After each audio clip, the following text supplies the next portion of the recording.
Good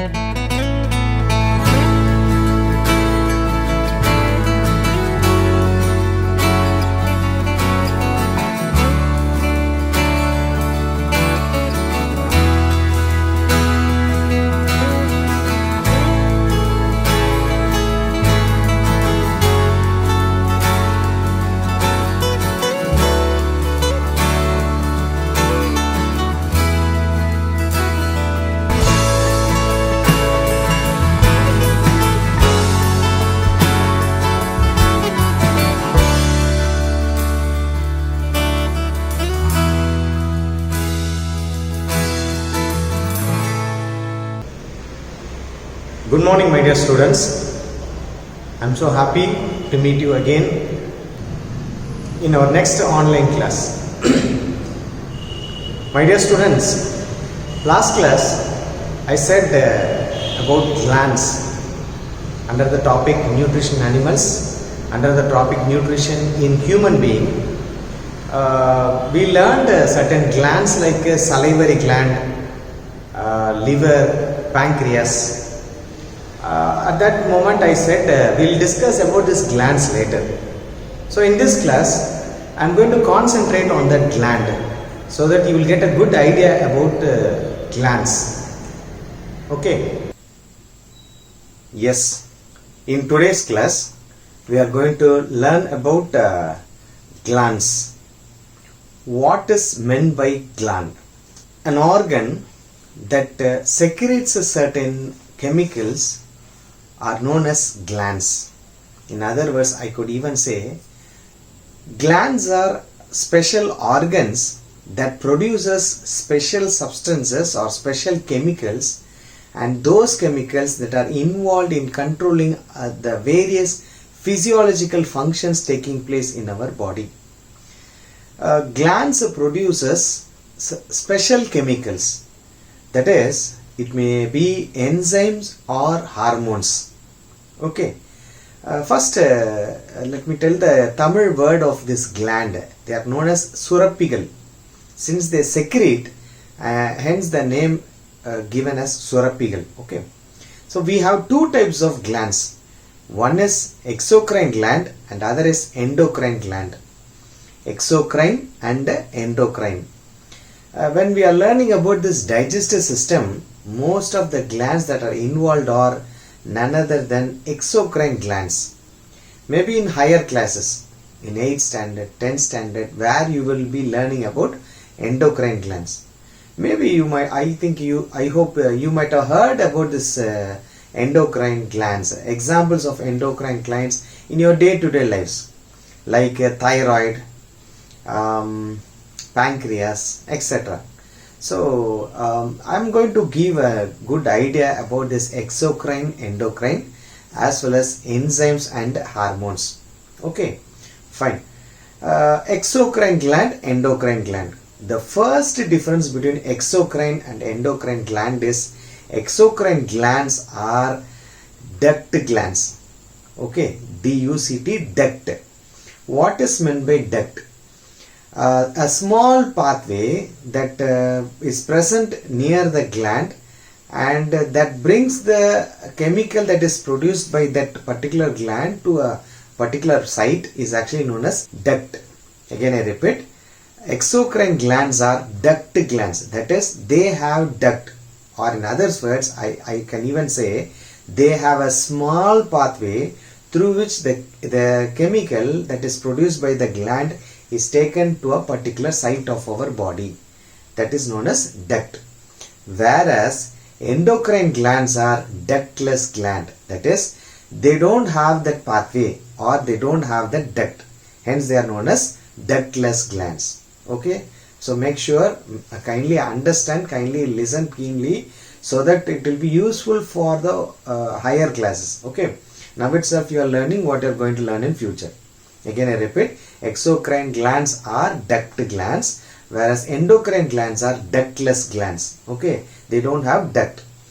Then the question arises, if it is not having duct, then how it is carried away? Okay, so in case of endocrine glands, since there is no pathway to carry the chemicals to a particular site, here in endocrine gland the chemical that is produced by the endocrine glands directly mixes with the blood.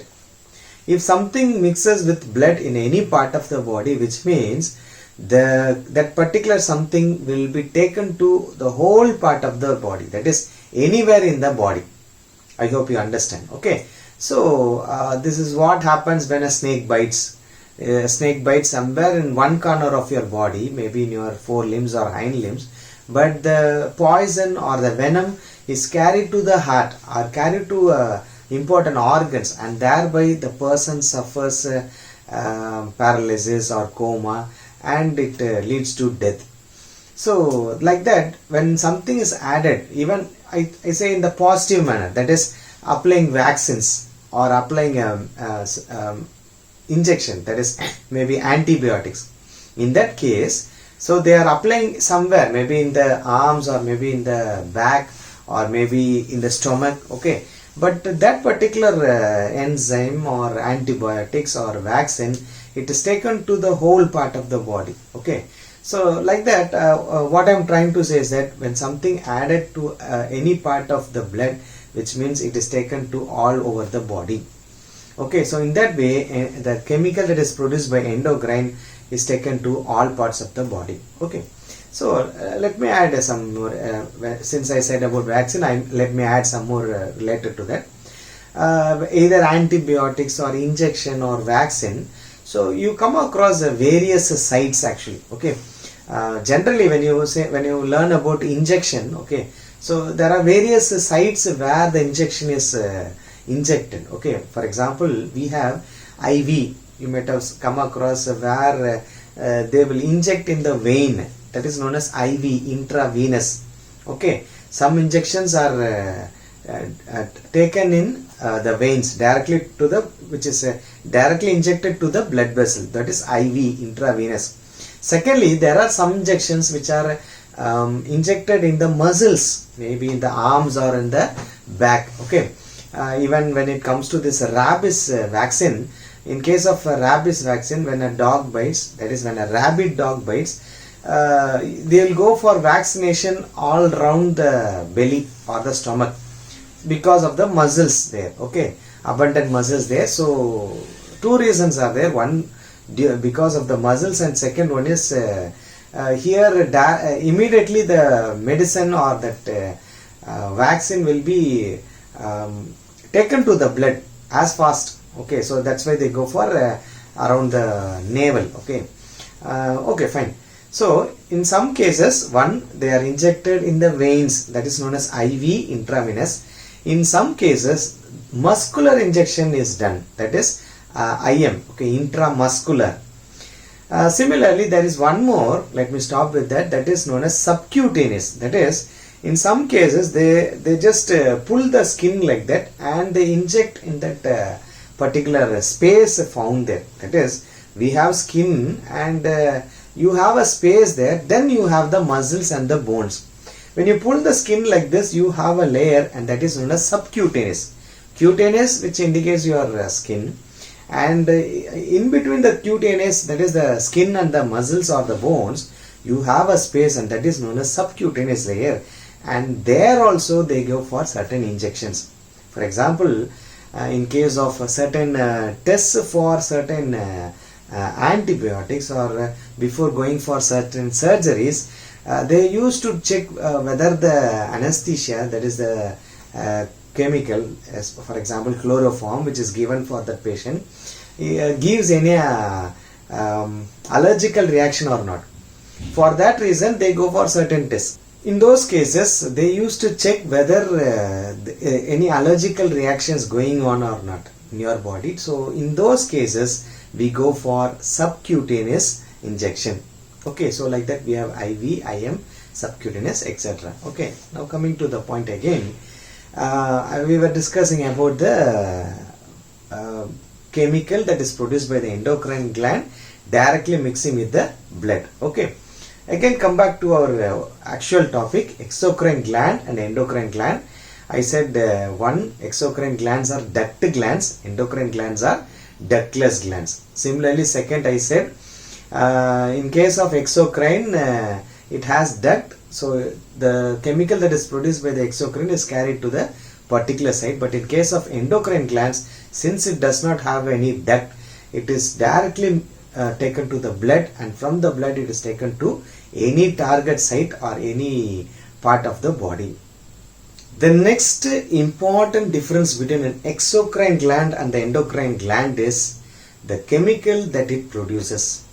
In case of exocrine gland, the chemical that is produced by the exocrine gland are known as enzymes, whereas the chemical that is produced by the endocrine glands are known as hormones. Okay, enzymes and hormones.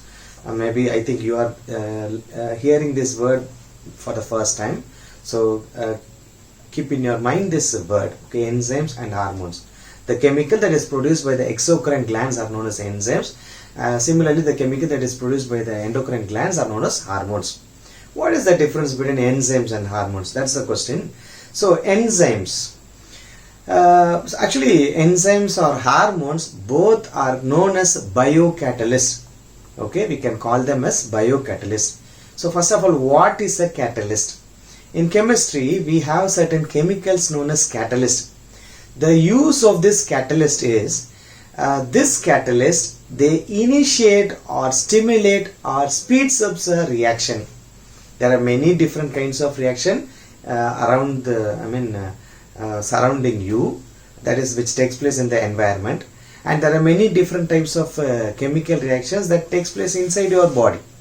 Okay, so whether it is in the environment or inside your body, again I repeat, it need not to be inside your body, it may be inside an animal or inside a plant. Okay, we call these chemicals taking place in our body as biochemical reactions, and there is a course known as biochemistry which deals about this biochemical reactions. Okay, coming to the point. So the chemical reactions to take place, we need certain chemicals to initiate or stimulate or to speed up the reaction, and those are known as catalyst. And if that catalyst is found inside a living organism, it may be a microorganism or a plant or an animal or a human being, then those chemicals are simply known as biocatalyst. Bio means living. So the catalyst that is, the catalyst means the chemical. Okay, the catalyst that is found inside a living organism is known as biocatalyst. Okay, I hope you understand. Okay, again come here. I said enzymes and hormones. Both enzymes or hormones are found inside living organism, and so they are known as biocatalysts. Now the difference between enzyme and hormones. Okay, enzymes, they simply stimulate a reaction. They don't involve in the reaction. Okay, can you understand? They just stimulate the reaction, but they don't involve in the reaction. But hormones, they involve in the reaction. So I can give an idea about this. That is, you learn many things. There are many external source that stimulates you to learn something. It may be called as experience or something. Okay, when you get an experience or when you are learning, it may be through your sight or through your ears or through your nose or through your tongue, that is taste, and even through your touch.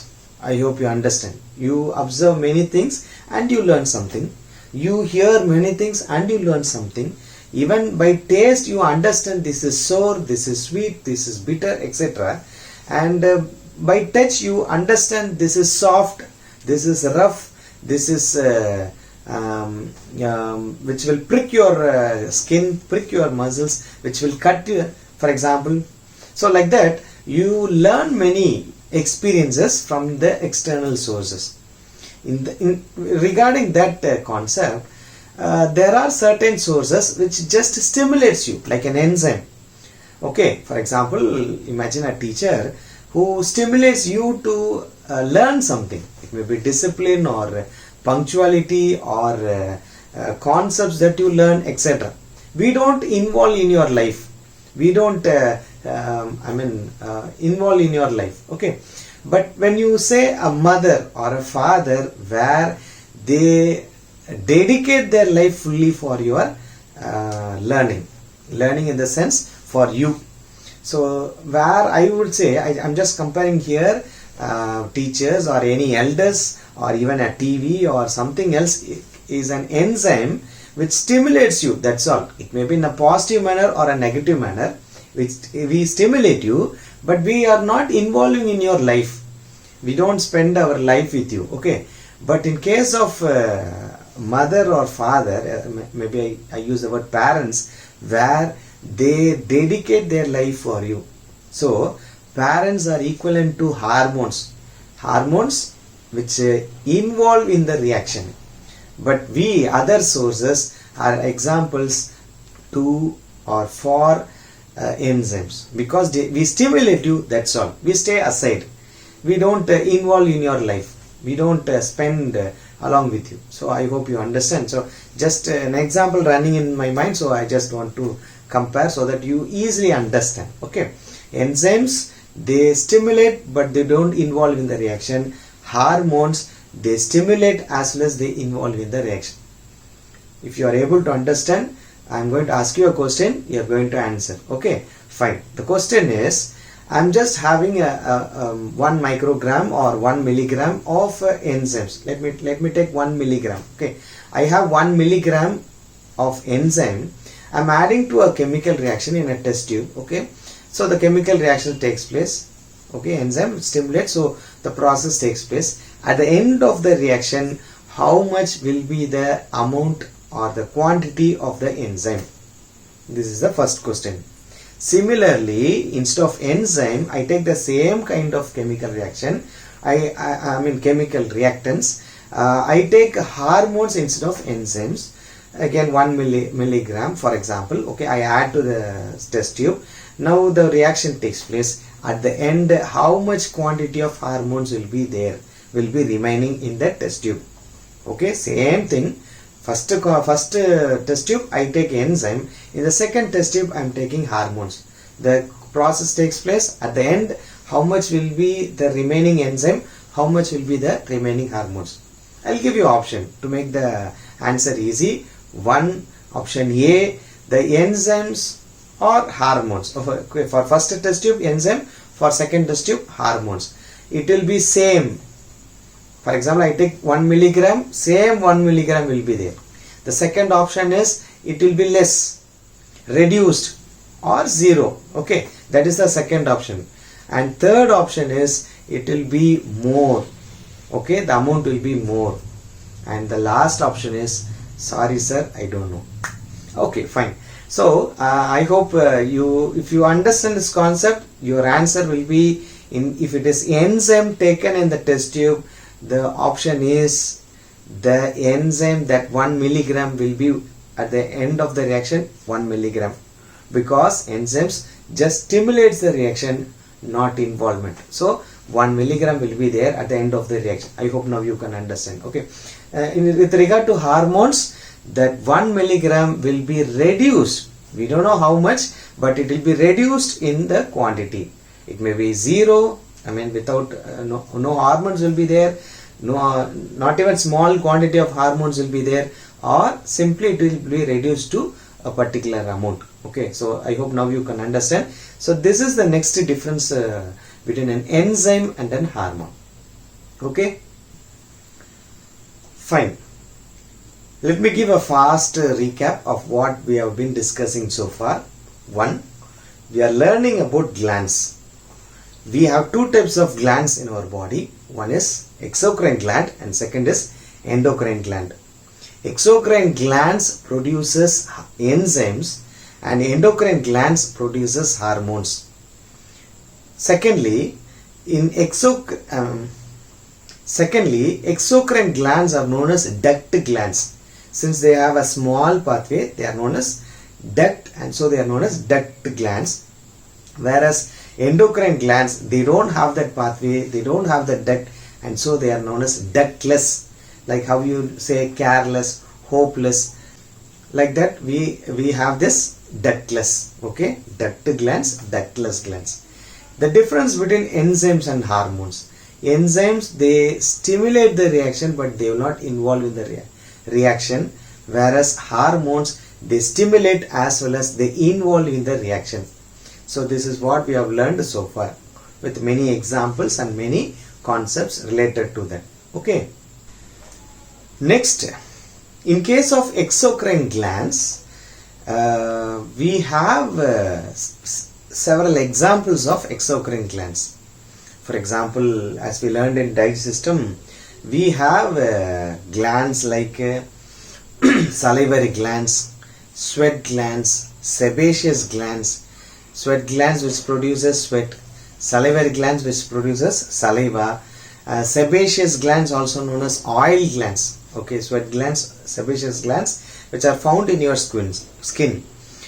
Sweat glands produces sweat, whereas sebaceous gland or oil glands which produces sweat.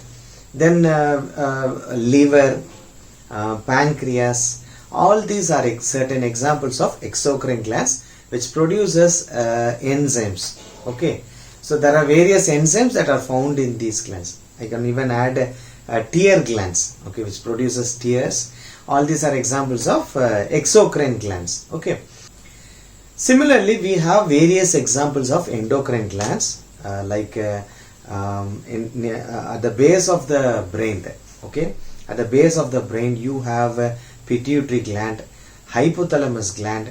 Then near the neck you have thyroid and parathyroid gland. Near your chest, near your heart, you have thymus gland. Then you have a pair of kidneys. Above this pair of kidneys you have a pair of adrenal glands. Then near the duodenum you have pancreas, and finally reproductive glands which are also known as gonads. So like that we have various endocrine glands which produces hormones. Okay, they are ductless and they produces hormones, and that's why we call them as endocrine glands. Okay, again I repeat: pituitary, hypothalamus, thyroid, parathyroid, pancreas, adrenal, and gonads. These are some few examples. Still we have more. I'm just sticking on to only few examples. Okay, so each gland have their own functions. For example, pituitary gland, they are known as master of glands because the name given because it controls the other glands. It controls adrenal gland, it controls thyroid gland, it controls the gonads. So hence they are known as master of glands. Okay, like that we have adrenal gland which produces two hormones, adrenaline and noradrenaline. Okay, they are known as, this adrenaline is known as triple F hormone or emergency hormone because they are produced during emergency conditions. Okay, then gonads, which are also known as reproductive glands, which is found in both male and female, which is actually responsible for a primary and secondary sexual character of a male or a female. If you say male, presence of mustache, presence of beard, etc. Similarly in females you come across mammary glands producing milk, etc. All these are because of the hormones that are produced by those reproductive glands. And when it comes to the secondary sexual characters, which makes the difference between a male and a female. If I say male, that is a boy, you have an appearance. This is how a boy would be. Similarly, if it is a female, or I say girl, that appearance. So all those appearances are because of the hormones that are produced by these reproductive glands, plus various other characters. A harsh voice of a male or a shrill voice of a female. All these are because of this reproductive glands. So if I get into that will become a chapter, so I don't want to get into that.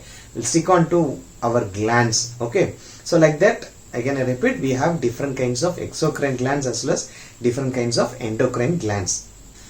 Among these, we have a special gland. I say special because each and every gland is special actually, but this gland is special in one way. That is, this particular gland, what I am going to discuss now, is known as dual gland. Okay, dual means which acts as both exocrine as well as endocrine. That's why it is known as dual gland, which is none other than our pancreas. Pancreas is a leaf-shaped gland which is found near the duodenum. We have learned in the previous class of this lesson. So this pancreas acts as both. A part of a pancreas acts as exocrine. Similarly, a part of pancreas acts as endocrine. That is, we have learned in digestion where pancreas produces pancreatic juice, and that pancreatic juice comprises of various enzymes, and those enzymes, or let me say this pancreatic juice which contains the enzymes, are carried to the duodenum through a duct known as pancreatic duct. Okay, so which means that part of the pancreas which produces pancreatic juice is an exocrine part, whereas we have certain islets of Langerhans, certain regions of pancreas which known as islets of Langerhans, which acts as endocrine part. So that's why we call this pancreas as dual gland. So this endocrine part of this pancreas, which comprises of alpha and beta cells, and that produces certain important hormones which you have learned or heard in your day-to-day life. That is, for example, insulin. Okay, so there are main three hormones produced by these islets of Langerhans, that is both alpha and beta cells together, which includes insulin, glucagon and amylin. So you might have heard about this word insulin. Okay, so I'll say some idea about this, then with that we'll finish today's session. That is, this insulin is a chemical or it's a hormone which is involved in maintaining the glucose level in our blood, glucose level in our body. That is the function of insulin. You might be thinking that insulin is a medicine, insulin is a injection. So that is apart. Okay, so basically, naturally, insulin is a hormone, insulin is a chemical which is produced by the pancreas, that is the endocrine part of the pancreas, and that maintains the blood glucose in our body, in our blood. Okay, so why should that be maintained? You might have heard in Tamil a saying, Alavukku minjinal amirthamam nanji. I hope you know amirtham is something which gives immortality. If a person drinks amirtham, he will not die at all. That amirtham or that medicine, if it is taken above the limit, it becomes a poison. In that way, even if it comes to nutrients, for example, glucose should be in a particular level. If it exceeds that particular level, it becomes a poison for us. So in that way, our insulin, the hormone insulin produced by pancreas, maintains the blood glucose level. That is the main function. The antagonistic, opposite function of this insulin is glucagon. Glucagon, that is, when there is a lack of glucose in our body, glucagon will be stimulated, and that increases the blood glucose in our blood or blood glucose of our body. I hope you understand. So they are antagonistic. That is, insulin controls the blood glucose level, glucagon increases the blood glucose level. So we face two different situations. For example, when you usually you eat 3 idlis or 4 idlis, maybe 2 dosa or 3 dosa, suddenly you go for a marriage, you try to consume more amount of biryani. I hope you are all fans of biryani. Okay, so when you consume more amount of biryani, you actually consume more amount of carbohydrates, that is glucose. So which means automatically the blood glucose level will go high. So in that case, there comes insulin to control. So it always maintains the blood glucose level. So what happens is the excess glucose are stored in our liver and muscles. That's it. Okay, in another form. That is, it will be stored in the form of glycogen. At the same time, for example, you went for an adventure and you are caught in the middle of the forest. So you don't have food at all. So you are struggling for food. Second case, you got fight with your mother and coachify, and you didn't eat for half a day or 2 sessions of the day. So in those cases where glucose level will go down, or maybe third reason is you are maintaining, you are not eating for some reason, for some religious reason. So in those cases where you are not eating, and which means glucose level will go down, in those cases there comes glucagon, which converts the the glucose that was stored before. Okay, already glucose have stored the already insulin have stored the glucose into glycogen in liver and muscles. those are again taken by the glucagon and released in the blood. So when the glucose level goes down, our glucagon increases the glucose level. I hope you understand. So simply saying, insulin controls the blood glucose level, glucagon increases the blood glucose level. I just said some few examples of situations where glucose level rises and glucose level decreases in our body. So in those cases, insulin, glucagon are helpful. Okay. So fine. Anyhow, with this concepts, we will finish today's session. I will not say this is simple. Surely it is complicated. Okay. So since we learned about glands, I just want to discuss about these exocrine, endocrine, various examples. So just have an idea about this. You don't have all this in your book, so concentrate on our class, today's class, and based on that you will be having some few online questions, okay, for the test. So if you are getting full marks, which means great applause for all of you, okay, which means you have understood the concept, you have keenly observed our class, okay. I'll be very happy when you get full marks, but at the same time, if you are not able to, no problem, okay. Just keep in mind, try to concentrate, try to involve in the classes, okay. If you are concentrating, which means you are blessed, you are gifted, okay. So what you have to do? You have to concentrate also on learning. That is, daily read whatever that is taught, okay. So don't only stick on to the question answers, only to the exercises, also read the full book, full lesson, okay. At least read the full concepts that is found in the whole book. That is fine, okay. Along with that, if possible, since you are free, my kind request is go through some extra knowledge, okay. Don't stick only to the book. If you come across, for example, I'm teaching about gland, so what you have to do? So you have to immediately search something about these glands, okay, about pituitary, about thyroid, or about liver, or about pancreas. Go through the structure, go through the functioning, how it works, okay, what are the enzymes that are found, okay. So like that you try to gain some more knowledge.